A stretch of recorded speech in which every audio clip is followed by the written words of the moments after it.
সর্বশেষ যে ব্যক্তি জাহান্নাম থেকে মুক্তি লাভ করবে তাকে আল্লাহ পাক বলবেন, ফেরেশতাদেরকে বলবেন, ও আমার ফেরেশতারা, আমার এই বান্দাকে জান্নাত এবং জাহান্নামের মাঝখানে রেখে দাও।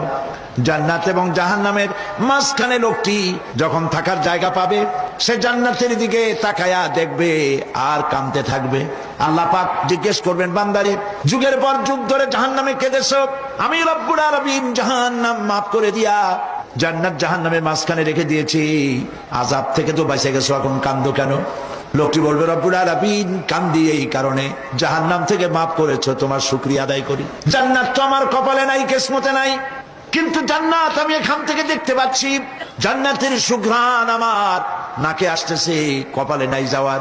আমি কাঁদি এই জন্য, তুমি যদি মেহেরবানি করে আমাকে জান্নাতের দরজার কাছে একটু দাঁড় করায় দিতা, প্রাণ ভরে তোমার জান্নাতের দৃশ্যটা একটু দেখতাম। আল্লাহ পাক তার আরজি পূরণ করবেন, বলবেন যাও, ফেরেশতাদের বলবেন এর জান্নাতের দরজার কাছে দাঁড় করায় দাও। জান্নাতের দরজার কাছে দাঁড়িয়ে লোকটি আবার কান্না শুরু করবে। আল্লাহ পাক প্রশ্ন করবেন, এবার কান্দো কেন? লোকটি বলবে, রব্বুল আলামিন কান্দি এই কারণে, জান্নাতের এই দরজায় দাঁড়াইয়া জান্নাতের অফুরন্ত নেয়ামত কিছুই ভালো করে দেখা যায় না, শুধু অল্প জায়গা দেখি। যদি তুমি আমারে দয়া করে জান্নাতের মাঝখানে দাঁড় করায় দিতা, চতুর্দিকে তাকায়া তাকায়া দেখা কলিজারে ঠান্ডা বানাইতাম। তবে আমি ওয়াদা করি, জান্নাতের কোন নাজ নেয়ামত, কোন ফল আমি খাবো না, ধরবো না, সইব না। একটুখানি মেহেরবানি করে মাঝখানে দাঁড় করাইয়া দাও, জান্নারে ঠান্ডা করি।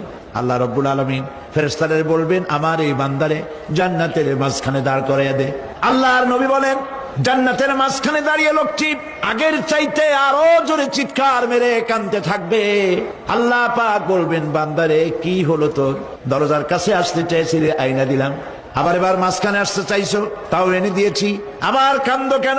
লোকটি বলবে, রব্বুল আলামিন এবার কান্দি এই জন্যে, তুমি যখন দয়া করে একটিবার জান্নাতের মাঝখানে এনে আমাকে দাঁড় করায় দিয়েছো, তুমি রহমান রহিম গফুরুর রহিম, এই জান্নাত থেকে আবার আর বাইর করে দিও না।